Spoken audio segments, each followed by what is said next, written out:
വാർത്തകളിലേക്ക് വിശദമായി. ഫണ്ട് സമാഹരണത്തിലെ വീഴ്ചയിൽ MSF സംസ്ഥാന ഭാരവാഹികൾക്കെതിരെ നടപടി. ഷജീർ ഇക്ബാൽ, ഫിറോസ് പള്ളത്ത് എന്നിവരെ ഭാരവാഹി സ്ഥാനത്ത് നിന്ന് നീക്കി. ഫണ്ട് സമാഹരണം ജനുവരി 10-നകം പൂർത്തിയാക്കിയാൽ ഇവരെ തിരിച്ചെടുക്കുമെന്ന് ജനറൽ സെക്രട്ടറി CK നജാഫ് പറഞ്ഞു. അശ്വിൻ വലത്ത് വിവരങ്ങളുമായി കോഴിക്കോട് നിന്ന് ചേരുന്നു. അശ്വിൻ, ഉയർന്നിരിക്കുന്ന ആരോപണങ്ങൾ എത്രത്തോളം ശക്തമാണ് ഇരുവർക്കുമെതിരെ? അപർണ, MSFന്റെ ഫണ്ട് സമാഹരണ യജ്ഞം നടന്നുകൊണ്ടിരിക്കുകയാണ്. ഇതുമായി ബന്ധപ്പെട്ട് സംസ്ഥാന ഭാരവാഹികൾക്ക് ക്വാട്ട നിശ്ചയിച്ച് നൽകിയിരുന്നു. എന്നാൽ ഇതിന്റെ യാതൊരു പ്രവർത്തനങ്ങളും നടത്തിയില്ല എന്ന് പറഞ്ഞുകൊണ്ടാണ് ഷജീർ ഇക്ബാൽ, ഫിറോസ് പള്ളത്ത് എന്നിവർക്കെതിരെ ഇപ്പോൾ നടപടിയെടുത്തിരിക്കുന്നത്. ഫണ്ട് സമാഹരണം കൃത്യമായി നടത്തുന്നില്ല, ഇവർ സംസ്ഥാന ഭാരവാഹികളായിട്ടുള്ള ഇവർ നടത്തുന്നില്ല എന്ന് ചൂണ്ടിക്കാണിച്ചുകൊണ്ട് MSF സംസ്ഥാന സെക്രട്ടേറിയറ്റ് ആണ് നടപടിയെടുത്തിരിക്കുന്നത്. ജനുവരി 10-നകം നിശ്ചയിച്ച ക്വാട്ട പൂർത്തീകരിച്ച് നൽകി കഴിഞ്ഞാൽ ഇരുവരെയും തിരിച്ചെടുക്കുമെന്നും MSF സംസ്ഥാന ജനറൽ സെക്രട്ടറി CK നജാഫ് പുറത്തിറക്കിയ വാർത്താക്കുറിപ്പിൽ പറയുന്നു. നേരത്തെ കഴിഞ്ഞ കുറെ കാലമായി MSFൽ ശക്തമായ വിഭാഗീയത നിലനിൽക്കുകയാണ്. നേരത്തെ അതിന്റെ സംസ്ഥാന ജനറൽ സെക്രട്ടറി ആയിട്ടുള്ള ലത്തീഫ് തൊറിയൂർ ഉൾപ്പെടെയുള്ളവരെ പുറത്താക്കുന്ന ഒരു സ്ഥിതിയൊക്കെ ഉണ്ടായിരുന്നു. ആ സംഘടനയ്ക്കകത്ത് ഈ MSF സംസ്ഥാന അധ്യക്ഷൻ PK നവാസിന്റെ നേതൃത്വത്തിലുള്ള ഒരു പക്ഷം പിടിമുറുക്കുകയാണ് എന്നൊക്കെയുള്ള ആരോപണങ്ങൾ അവർ ഉന്നയിച്ചിരുന്നു. ഇതിന്റെ തുടർച്ചയാണ് ഇപ്പോൾ ഈ ഫണ്ട് സമാഹരണം പൂർത്തിയാക്കാത്തവർക്കെതിരെ നടപടിയെടുത്തിരിക്കുന്നത്. ശക്തമായിട്ടുള്ള ഒരു നടപടി എന്നതിനപ്പുറത്തേക്ക് ഒരു ടൈം ലിമിറ്റ് കൊടുത്ത് അത് തിരുത്താനുള്ള ഒരവസരം കൂടി സംഘടന നൽകിയിട്ടുണ്ടല്ലോ അശ്വിൻ. സ്വാഭാവികമായും ഏതെങ്കിലും രീതിയിലുള്ള പ്രതികരണം നടപടി നേരിടുന്നവരുടെ ഭാഗത്തുനിന്നോ മറ്റോ സമൂഹ മാധ്യമങ്ങളോ മറ്റോ ഉണ്ടായിട്ടുണ്ടോ അതിനുശേഷം? ഈ ധനസമാഹരണവുമായി ബന്ധപ്പെട്ട്, ഫണ്ട് സമാഹരണവുമായി ബന്ധപ്പെട്ട് പല ഈ MSF ഇതുമായി ബന്ധപ്പെട്ടിട്ടുള്ള പല കാര്യങ്ങളിലും MSFന്റെ സംസ്ഥാന കമ്മിറ്റിയിൽ അഭിപ്രായ വ്യത്യാസങ്ങളുണ്ട്. പലപ്പോഴും ഭാരവാഹികൾ അത് തുറന്നു പറയാറുമുണ്ട്.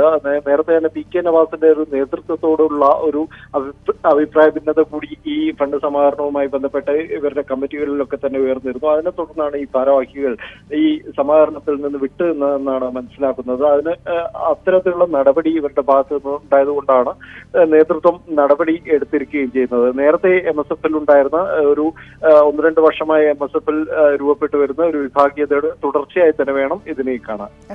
അശ്വിൻ വലത്ത് വിവരങ്ങൾ നൽകിയത്. നിയമോപദേശം സജി ചെറിയാന് അനുകൂലം.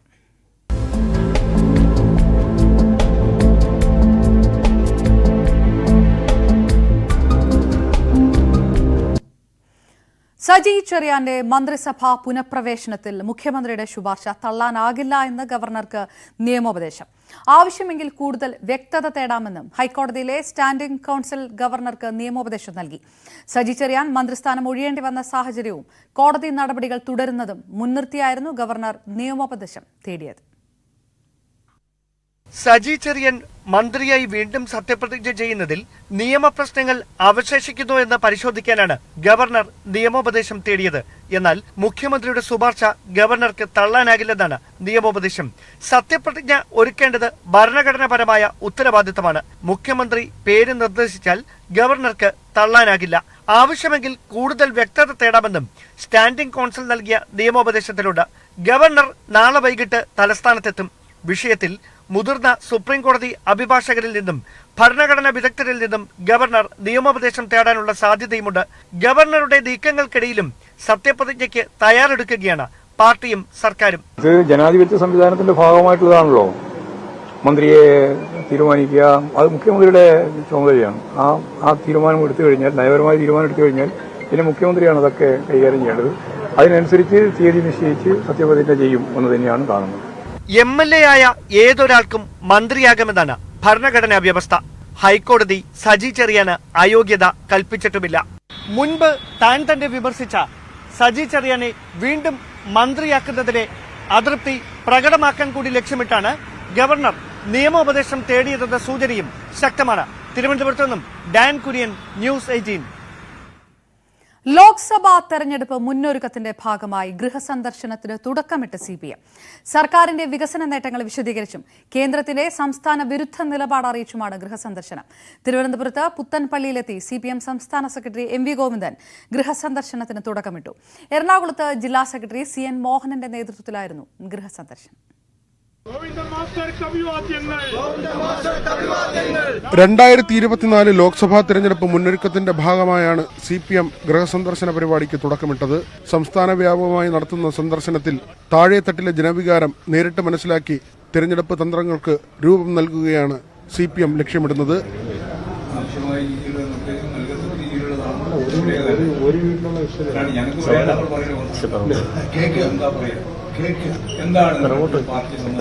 സംസ്ഥാന സർക്കാരിന്റെ വികസന നേട്ടങ്ങൾ എണ്ണിപ്പറഞ്ഞും സംസ്ഥാനത്തെ ശ്വാസം മുട്ടിക്കുന്ന കേന്ദ്ര സർക്കാർ നയങ്ങൾ തുറന്നുകാട്ടുകയുമാണ് ലക്ഷ്യമെന്ന് പാർട്ടി സംസ്ഥാന സെക്രട്ടറി വ്യക്തമാക്കി. ഞങ്ങളുടെ അഭിപ്രായങ്ങളാണല്ലോ ഞങ്ങൾ കേട്ടുകൊണ്ടിരിക്കുന്നത് എല്ലാ കാലത്തും. എന്നാൽ ജനങ്ങളുടെ അഭിപ്രായം കൂടി ഫലപ്രദമായിട്ട് കേൾക്കുക, അത് മനസ്സിലാക്കുക, അതിനടിസ്ഥാനപ്പെടുത്തിയിട്ട് ആവശ്യമുള്ള തിരുത്തലുകൾ വരുത്തുക, അതാണ് ഞങ്ങൾ ഉദ്ദേശിക്കുന്നത്. അപ്പോൾ ഗവൺമെന്റിനെ പറ്റി അവർക്ക് പറയാനുള്ളത് പറയാം, പാർട്ടിയെ പറ്റി അവർക്ക് പറയാനുള്ളത് പറയാം. പ്രാദേശിക നേതാക്കൾ മുതൽ PB അംഗങ്ങൾ വരെ ഗൃഹസന്ദർശനത്തിൽ പങ്കാളിയാകും. സർക്കാരിനെ കുറിച്ച് ജനങ്ങൾക്ക് പറയാനുള്ള കാര്യങ്ങളും നേതാക്കൾ കേൾക്കും. ഈ മാസം 21 വരെയാണ് ഗൃഹസന്ദർശനം. ന്യൂസ് 18 തിരുവനന്തപുരം. ജാതി സംവരണം അവസാനിപ്പിച്ച് പൂർണ്ണമായും സാമ്പത്തിക സംവരണം നടപ്പാക്കണമെന്ന നിലപാടുമായി NSS. മന്നത്ത് പത്മനാഭൻ പ്രഖ്യാപിച്ച ഈ നിലപാട് നടപ്പിലാക്കാൻ ശക്തമായ നിലപാടുമായി NSS മുന്നോട്ടു പോകുമെന്ന് നായർ പ്രതിനിധി സമ്മേളനം ഉദ്ഘാടനം ചെയ്തുകൊണ്ട് G. സുകുമാരൻ നായർ പറഞ്ഞു. മതത്തിന്റെ പേരിൽ വേർതിരിവുണ്ടാക്കി മതേതരത്വം തകർക്കാൻ ഒരു വിഭാഗം ശ്രമിക്കുന്നതായി BJPയെ ഉന്നം വെച്ച് G. സുകുമാരൻ നായർ പറയുന്നു. കേവലം സാമ്പത്തിക സംവരണം നടപ്പാക്കണമെന്ന നിലപാടല്ല NSS മുന്നോട്ട് വെച്ചത്. ജാതി സംവരണം അവസാനിപ്പിച്ച് തന്നെ സാമ്പത്തിക സംവരണം നടപ്പാക്കണമെന്ന് നായർ പ്രതിനിധി സമ്മേളനം ആവശ്യപ്പെടുന്നു. സാമ്പത്തിക സംവരണം അട്ടിമറിക്കാൻ ശ്രമം നടക്കുന്നതായും സർക്കാരിനെ ഉന്നം വെച്ച് G. സുകുമാരൻ നായർ കുറ്റപ്പെടുത്തി. ജാതി സംവരണം അവസാനിച്ച് സാമ്പത്തിക സംവരണം നടപ്പാക്കണം എന്നുള്ള ശ്രീ മന്നത്ത് പത്മനാഭന്റെ 64 വർഷം മുമ്പ് ഉള്ള പ്രഖ്യാപനം നടപ്പാക്കുവാൻ നായർ സർവീസ് സൊസൈറ്റി ശക്തമായ നിലപാടുമായി മുന്നോട്ട് പോകും. ഇപ്പോൾ സാമ്പത്തിക സംവരണം തത്വത്തിൽ അംഗീകരിച്ചിരിക്കുകയാണ്. അതില്ലാതാക്കാനാണ് അവരുടെ ശ്രമം. അതൊന്നും വില പോകത്തില്ല. BJPക്കെതിരെയും സുകുമാരൻ നായർ പരോക്ഷ പ്രതികരണം നടത്തുന്നുണ്ട്. ജാതിയുടെയും മതത്തിന്റെയും പേരിൽ രാഷ്ട്രീയ ചേരിതിരിവുണ്ടാക്കി മതേതരത്വം തകർക്കാനുള്ള ശ്രമം അപലപനീയമാണെന്ന് സുകുമാരൻ നായർ പറഞ്ഞു. ശബരിമല നാമജപ കേസുകൾ പിൻവലിക്കണമെന്ന് NSS വീണ്ടും പ്രമേയത്തിലൂടെ ആവശ്യപ്പെട്ടു. ഫലത്തിൽ കോൺഗ്രസിനോട് മൃദുസമീപനം സ്വീകരിക്കുന്ന നിലപാടാണ് NSS സ്വീകരിക്കുന്നതെന്നാണ് സൂചന. നാളെ മന്നം ജയന്തി സമ്മേളനം ശശി തരൂർ ഉദ്ഘാടനം ചെയ്യും. തരൂരിനെ വേദിയിലെത്തിച്ച് NSS നടത്തുന്ന നീക്കങ്ങൾക്ക് ഇതോടെ പ്രാധാന്യം ഏറുകയാണ്. തരൂരും സുകുമാരൻ നായരും നടത്തുന്ന പ്രസംഗങ്ങളും രാഷ്ട്രീയ കേന്ദ്രങ്ങൾ ആകാംക്ഷയോടെയാണ് കാത്തിരിക്കുന്നത്. ന്യൂസ് 18 കോട്ടയം. അരിയിൽ ഷുക്കൂർ കൊലക്കേസ് അട്ടിമറിക്കപ്പെട്ടു എന്ന് കാണിച്ച് ഹൈക്കോടതിയെ സമീപിക്കുമെന്ന് അഡ്വക്കേറ്റ് TP ഹരീന്ദ്രൻ. കേസ് അട്ടിമറിച്ചതിൽ ആർക്കൊക്കെ പങ്കുണ്ടെന്ന് അന്വേഷിക്കണം, അവർ വിചാരണ നേരിടണമെന്നും PK കുഞ്ഞാലിക്കുട്ടിക്കെതിരായ പരാമർശം അനാവശ്യമായിരുന്നുവെന്ന് K. സുധാകരൻ തന്നോട് പറഞ്ഞുവെന്നും അഡ്വക്കേറ്റ് TP ഹരീന്ദ്രൻ പറഞ്ഞു. അന്വേഷണത്തിന്റെ പ്രഥമഘട്ടത്തിൽ ഈ 118 വിവരം കിട്ടിയിട്ടും അത് തടയാനോ വേണ്ടപ്പെട്ടവരുടെ മുന്നിൽ അറിയിക്കാനോ ശ്രമിച്ചില്ല എന്നാണല്ലോ കുറ്റം. അങ്ങനെയുള്ളൊരു വകുപ്പ് അന്വേഷണത്തിൻ്റെ പ്രാഥമിക ഘട്ടത്തിൽ ഒരവസരത്തിലും പൊങ്ങി വന്നിട്ടില്ല. പിന്നീട് ഇവരെ 2 പേരെ അറസ്റ്റ് ചെയ്തപ്പോൾ റിമാൻഡ് റിപ്പോർട്ടിലാണ്, അതായത് ഇവരെ റിമാൻഡ് ചെയ്യണം എന്ന് പോലീസുകാർ കോടതിയോട് അപേക്ഷിക്കുന്ന ഒരു റിപ്പോർട്ട്, അതാണ് റിമാൻഡ് റിപ്പോർട്ട്. ഈ 10 കൊല്ലം കഴിഞ്ഞിട്ട് എനിക്കൊരു സ്വപ്നത്തിൽ എന്തോ വെളിപാടുണ്ടായ പോലെ വന്ന് എന്തിനാ പറയേണ്ട കാര്യം എന്നൊക്കെ ഒരു വലിയ വിഭാഗം ജനങ്ങൾക്ക് പോലും സന്ദേഹം വരുന്ന രീതിയിൽ ഉള്ള ആരോപണം അത്. 10 കൊല്ലം ഞാനതിൻ്റെ ബാക്ക്ഗ്രൗണ്ട് അന്ന് പറഞ്ഞിട്ടുണ്ട്. പുതുവർഷ ദിനത്തിൽ വാണിജ്യ LPG സിലിണ്ടറിന് വില കൂട്ടി. 25 രൂപയാണ് സിലിണ്ടറിന് കൂട്ടിയത്. ഡൽഹിയിൽ സിലിണ്ടറിന് 1768 രൂപയായി. ഗാർഹിക സിലിണ്ടറിന്റെ വിലയിൽ മാറ്റമില്ല. പുതുവർഷ ദിനത്തിൽ സംസ്ഥാനത്ത് വാഹനാപകടങ്ങളിൽ 8 മരണം. ആലപ്പുഴയിൽ പോലീസ് ജീപ്പ് ഇടിച്ച് 2 പേരും, തിരുവല്ലയിൽ ടാങ്കർ ലോറിക്ക് പിന്നിൽ ബൈക്കിടിച്ച് 2 യുവാക്കളും മരിച്ചു. ആലപ്പുഴ തലവടിയിൽ ഡിസ്ട്രിക്ട് ക്രൈം റെക്കോർഡ്സ് ബ്യൂറോ DYSPയുടെ വാഹനം ഇരുചക്രവാഹനവുമായി കൂട്ടിയിടിച്ചാണ് അപകടം. കോട്ടയം വെസ്റ്റ് സ്വദേശികളായ അലക്സ്, ജസ്റ്റിൻ എന്നിവരാണ് മരിച്ചത്. DCRB DOSP സജിമോനെ തണ്ണീർമുക്കത്തെ വീട്ടിലാക്കി മടങ്ങി വരും വഴിയാണ് അപകടമുണ്ടായത്.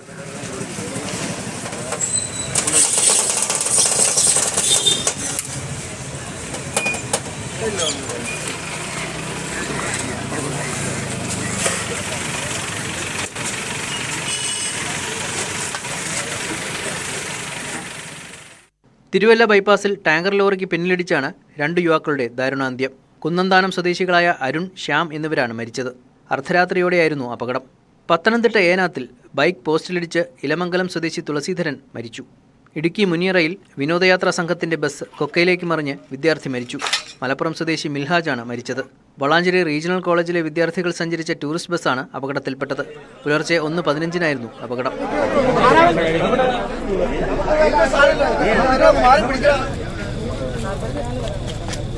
ഈ റോഡിന്റെ പണി നടന്നപ്പോൾ ഈ 5 കിലോമീറ്റർ വീതി കുറഞ്ഞാൽ ഇതിനകത്ത് ശരിക്കും അഴിമതി തന്നെ നടത്തിയത്. ഇവിടെ ആരും ചോദിക്കാനും പറയാനുമില്ല. അതുകൊണ്ട് മാത്രമാണ് ഇതിങ്ങനെ നടന്നിരിക്കുന്നത്. ഈ അപകടം വരുന്നതിന്റെ പ്രധാനപ്പെട്ട കാരണം ഇതാണ്. ഒരു വണ്ടി വന്നാൽ പിന്നെ ഒരു മനുഷ്യൻ അങ്ങോട്ട് മാറി നിൽക്കാൻ പോലും ഉള്ള ഇടയില്ല. കോഴിക്കോട് കക്കോടിയിൽ ബൈക്കും കാറും കൂട്ടിയിടിച്ച് ഒരാൾ മരിച്ചു. ബൈക്ക് യാത്രക്കാരൻ കക്കോടി സ്വദേശി ബിജുവാണ് മരിച്ചത്. രാത്രി 12:30 അപകടം. കൊയിലാണ്ടിയിൽ ശരീരത്തിലൂടെ ബസ് കയറി സ്ത്രീക്ക് ദാരുണാന്ത്യം. നെല്ലാടി വിയ്യൂർ വളപ്പിൽ ശ്യാമളയാണ് മരിച്ചത്. രാവിലെ പുതിയ ബസ് സ്റ്റാൻഡിന് സമീപമായിരുന്നു അപകടം. വിവിധ ബ്യൂറോകൾക്കൊപ്പം ന്യൂസ് ഡെസ്ക്, ന്യൂസ് 18. ലൈംഗിക പീഡന പരാതിയിൽ ഹരിയാനയിലെ കായിക മന്ത്രി സന്ദീപ് സിംഗ് രാജിവെച്ചു. ഇന്ത്യൻ ഹോക്കി ടീം മുൻ ക്യാപ്റ്റനും BJP MLA-യുമായ സന്ദീപിനെതിരെ വ്യാഴാഴ്ചയാണ് ജൂനിയർ അത്ലറ്റിക്സ് കോച്ച് പരാതി ഉന്നയിച്ചത്. 2022 ജൂലൈ 1 സന്ദീപ് സിംഗ് ഓഫീസിലേക്ക് വിളിച്ചുവരുത്തി പീഡിപ്പിക്കാൻ ശ്രമിച്ചെന്നായിരുന്നു പരാതി. കോച്ചിന്റെ മൊഴിയുടെ അടിസ്ഥാനത്തിൽ സെക്ടർ 26 പോലീസ് കേസെടുത്തിരുന്നു. കേസ് വ്യക്തിഹത്യ ലക്ഷ്യമിട്ടുള്ളതാണെന്നാണ് സന്ദീപ് സിംഗിന്റെ പ്രതികരണം. നിരപരാധിത്വം തെളിയിച്ച് തിരിച്ചുവരുമെന്നും സന്ദീപ് സിംഗ് പറഞ്ഞു. മുഖ്യമന്ത്രി മനോഹർ ലാൽ ഖട്ടറിനാണ് കായിക വകുപ്പിന്റെ ചുമതല. ക്രിക്കറ്റ് താരം ഋഷഭ് പന്ത് അപകട സമയത്ത് മദ്യപിച്ചിരുന്നില്ല എന്ന് പോലീസ്. പന്ത് ഉറങ്ങിപ്പോയതാണ് അപകട കാരണമെന്ന് ഉത്തരാഖണ്ഡ് DGP വ്യക്തമാക്കി.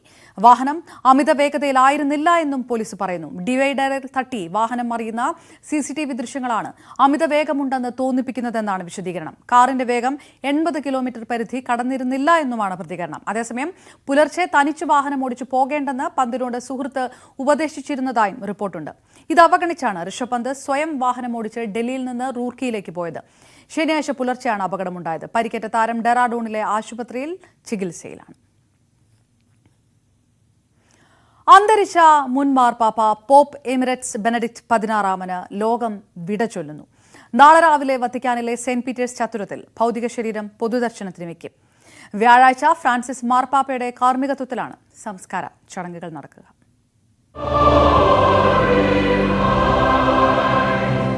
സ്ഥാനത്യാഗത്തിലൂടെയും ദൈവശാസ്ത്ര പഠനത്തിലെ അവഗാഹത്തിലൂടെയും ആഗോള കത്തോലിക്ക സഭയിൽ ചരിത്രമെഴുതിയ മുൻ മാർപ്പാപ്പ ബെനഡിക്ട് 16 വിടചൊല്ലുകയാണ് വിശ്വാസി സമൂഹം. വത്തിക്കാനിലെ മാത്തർ എക്ലേസിയ ആശ്രമത്തിൽ സൂക്ഷിച്ചിരിക്കുന്ന ഭൗതിക ശരീരം സെന്റ് പീറ്റേഴ്സ് ബസിലിക്കയിൽ നാളെ രാവിലെ പൊതുദർശനത്തിന് വയ്ക്കും. വൈകിട്ട് 7 മണി വരെ പൊതുജനങ്ങൾക്ക് ആദരമർപ്പിക്കാം.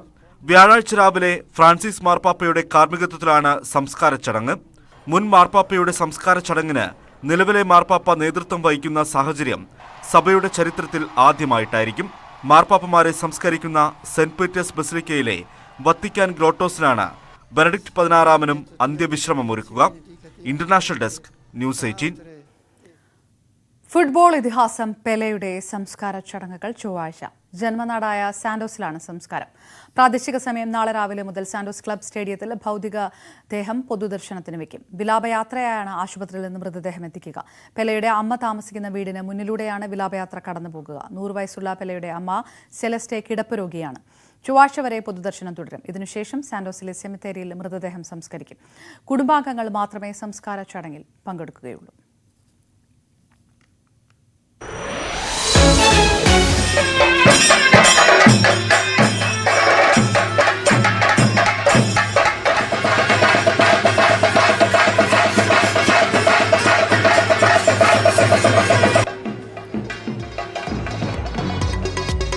വടക്കേ മലബാറിൽ തെയ്യക്കാലം തുടങ്ങി. വാർത്ത കാണാം ഇടവേളയ്ക്ക് ശേഷം.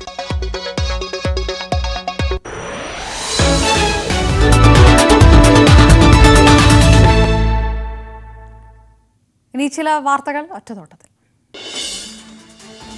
മലപ്പുറത്ത് കോടികളുടെ കുഴൽപ്പണവേട്ട. രേഖകളില്ലാതെ കടത്താൻ ശ്രമിച്ച 4,60,00,000 രൂപ പെരിന്തൽമണ്ണ പോലീസ് പിടികൂടി. താമരശ്ശേരി സ്വദേശികളായ ഫിദ ഫഹദ്, അഹമ്മദ് അനീസ് എന്നിവരാണ് പിടിയിലായത്.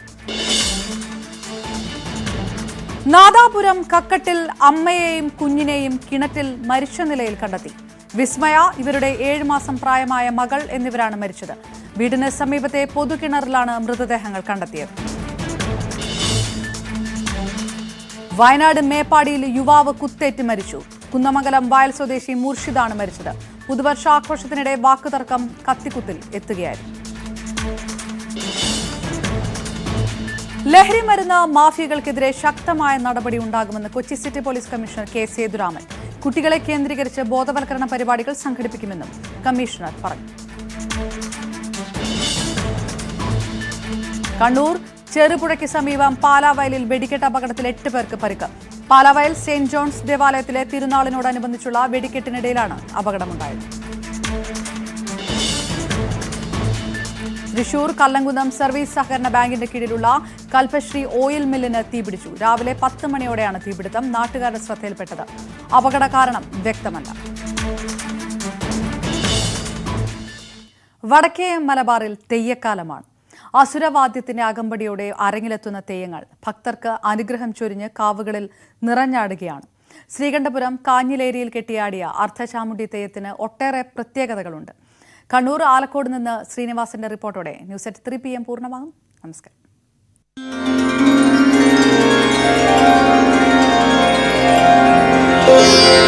മുഖത്തെഴുതി കാലിൽ ചിലമ്പുമണിഞ്ഞ് കോലധാരി അണിയറയ്ക്ക് പുറത്തേക്ക് എഴുന്നള്ളുമ്പോഴേക്കും ബാല്യക്കാർ കുളി കഴിഞ്ഞ് ഈറനോടെ പുറത്തു നിൽക്കുന്നുണ്ടാകും. അത്രയും നേരം ക്ഷേത്രസന്നിധിയിലുണ്ടായിരുന്ന തെയ്യക്കോലങ്ങൾ തമ്പുരാട്ടിയുടെ വരവറിയിച്ച് ക്ഷേത്രമുറ്റത്തു നിന്നും വിടവാങ്ങും. ഇനി തിരുമുടി നിവരുന്ന സമയം.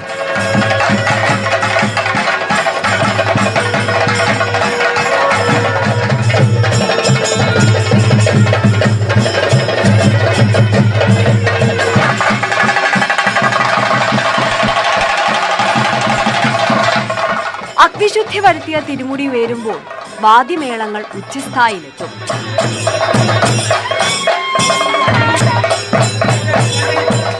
തമ്പുരാട്ടിയുടെ തിരുമുടി നിവരുന്നത് കാണാനെത്തിയവർ ആ സമയം എഴുന്നേറ്റ് നിന്ന് കൈകൾ കൂപ്പും.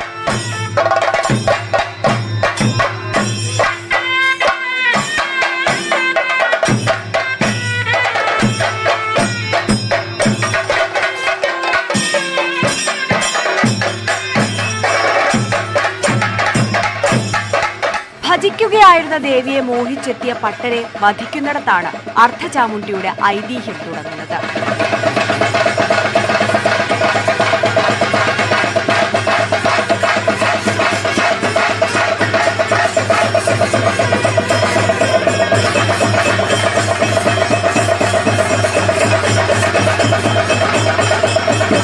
ഇവിടുത്തെ പ്രധാന ചടങ്ങ് ഒരു പട്ടര കൊത്തി എന്ന് പറഞ്ഞ ചടങ്ങാണ്.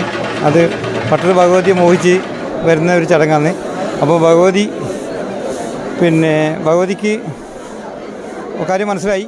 അങ്ങനെ ഭഗവതി പട്ടരെ വരനായി സ്വീകരിക്കുന്നത് പട്ടർക്ക് ബോധ്യമുണ്ട്. പക്ഷേങ്കിൽ ഭഗവതി പട്ടരെ സ്വീകരിക്കാണ്ട് പട്ടരെ വധിക്കുകയാണ് ചെയ്യുന്നത്. അതിനോടുകൂടി ഭഗവതി ശാന്തരൂപത്തിലേക്ക് വരുമെന്ന്.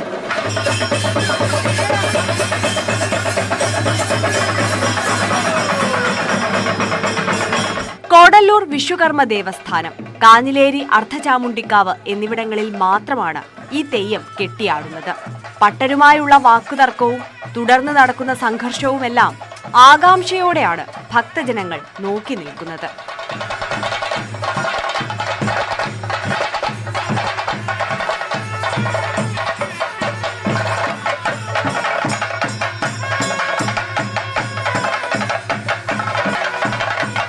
പട്ടരുടെ വധത്തിനു ശേഷം ശാന്തരൂപം പ്രാപിക്കുന്ന ദേവി ഭക്തരെ അനുഗ്രഹിച്ച് അർദ്ധരാത്രിയോടടുത്ത് അരങ്ങൊഴിയും. ന്യൂസ് 18 ശ്രീകണ്ഠാപുരം.